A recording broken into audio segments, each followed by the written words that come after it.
আসিফ মাহমুদের পিএস এর বিরুদ্ধে যে অভিযোগ আসছে এইটা কেমনি সামাল দিবা সেটা একটু ভেবে দেখো। আসিফের বাবার শিক্ষক হয়ে কেন খায়েশ জাগবে তিনি ঠিকাদার হওয়ার? কোটি টাকার দুর্নীতির অভিযোগ আসবে কেন? সরকার জনগণের চাওয়া ছিল, যে ধরনের আন্দোলনকারীদের চাওয়া ছিল কোন ধরনের সরকার হবে, সে ধরনের সরকার কি হয়েছে? হয়নি।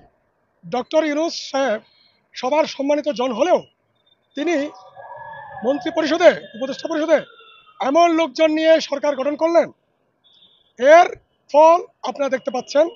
আওয়ামী লীগ, আওয়ামী লীগ, খুনি হাসিনার দল রাস্তায় নামার সাহস পাচ্ছে, রাস্তায় নামছে। কেন রাস্তায় নামছে? এই যে মামলা মন্ত্রী আসিফ নজরুল, চরম বিতর্কিত আসিফ নজরুল, এই আসিফ নজরুল সাহেব হচ্ছে মামলা মন্ত্রী।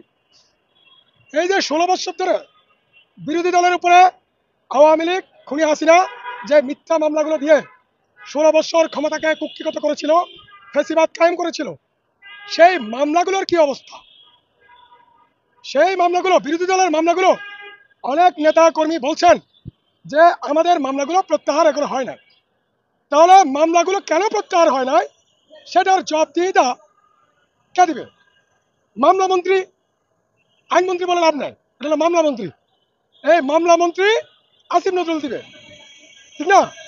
আসিফ নজরুল সাহেব কেন তৎকালীন বিরোধী দল সমূহের নেতা কর্মীদের বিরুদ্ধে যে মামলাগুলো হয়েছে, সে মামলাগুলো আজকে কয় মাস হলো, 8 মাস কি 9 মাস হয়েছে, কেন তিনি প্রত্যাহার করেন না? তাহলে সকলেরই বুঝে নিতে হবে সরকার জনগণের পক্ষে, আন্দোলনকারীদের পক্ষে নাকি আওয়ামী লীগের পক্ষে অবস্থান নিয়েছে।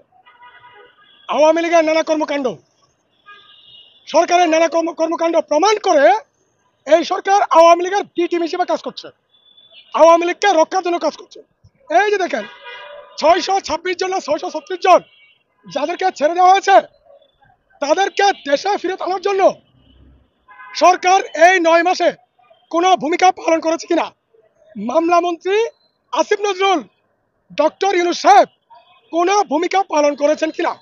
যারা খুনের নেতৃত্ব দিয়েছে 626 জন, আরো বেশি, তাদেরকে দেশে ফেরত আনা, তাদের পাসপোর্ট বাতিল করা, তাদেরকে যে রাষ্ট্রের যে জনগণের পক্ষে যে মামলাগুলো হয়েছে সেগুলোতে অ্যারেস্ট করা, ইন্টারপোলকে কাজে লাগানো, ইন্টারপোলের মধ্য দিয়ে আওয়ামী লীগের লুটেরা, দুর্বৃত্ত, খুনিদেরকে দেশে ফেরত আনার কোনো ব্যবস্থা এই মামলা মন্ত্রী আসিফ নজরুল সাহেব এই পর্যন্ত করেছেন? করেননি। তাহলে তিনি কি চাচ্ছেন? তিনি আওয়ামী লীগকে রক্ষায় মূল ভূমিকা পালন করছেন।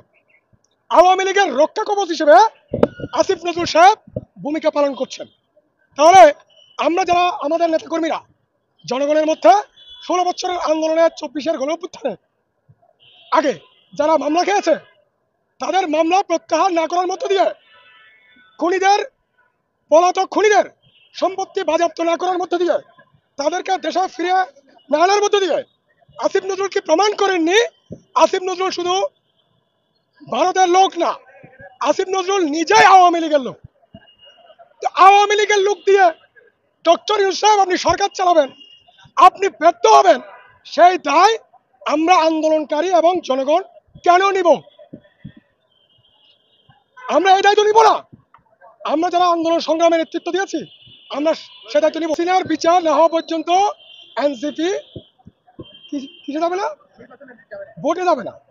আরে ভাই এনসিপি সাহেবরা, আপনাদের নিবন্ধন আছে? আপনাদের কোনো কমিটি আছে? আপনাদের কোনো সারা দেশের কোথাও অফিস আছে? সরকারি দলের থেকে অনেক কিছু বলা যায়, অনেক কিছু বলা সম্ভব, করা সম্ভব, কিন্তু জনগণের মধ্যে কাজ করে কিছু বলাটা ডিফিকাল্ট, তাই না? তো বাবুরা, হ্যাঁ, আমাদের কর্মীরা, এই আসিফ, নাহিদ, আক্তার, তোমরা তো আমাদের কর্মী ছিল, তাই না? তো তোমরা হচ্ছে বাবু, বাবুরা কখনো রাষ্ট্র চালাইতে পারে না, বাবুরা রাষ্ট্র চালাতে পারে না। আমাদের ছোট বাবু আসিফ মাহমুদের পিএস এর বিরুদ্ধে যে অভিযোগ আসছে এইটা কেমনি সামাল দিবা সেটা একটু ভেবে দেখো। স্বাস্থ্য এপিএস তুহিন ফরাবি খুব কাছের ছোট ভাই, ডাকসু আন্দোলনের সময় ওই ডাকসু বিল্ডিং থেকে তাকে মেরেই ফেলা হয়েছিল অনেকটা। হ্যাঁ, প্রায় অনেকদিন কোমায় ছিলেন। সে কোমা থেকে এসে এই অভ্যুত্থানের মধ্য দিয়ে এপিএস হইলা। তোমার বিরুদ্ধে কোটি কোটি টাকার দুর্নীতির অভিযোগ আসবে কেন? আসিফের বাবার শিক্ষক হয়ে কেন খায়ের জাগবে তিনি ঠিকাদার হওয়ার কেন? এই যে বদনামিটা হয়েছে না, এই বদনামি থেকে কিভাবে নিজেকে আত্মরক্ষা করবো তোমরা এনসিপির নেতারা, তোমরা সরকারের বাবু উপদেষ্টারা বা আরো বড় বড় দুর্নীতিবাজ উপদেষ্টারা, সেটা থেকে কেমনে রক্ষা পাবেন সেটার পথ খোঁজেন। আমরা তো আপনাদের রক্ষা করব না, জনগণ আপনাদের রক্ষা করবে না, যেহেতু আন্দোলনকারীরা রক্ষা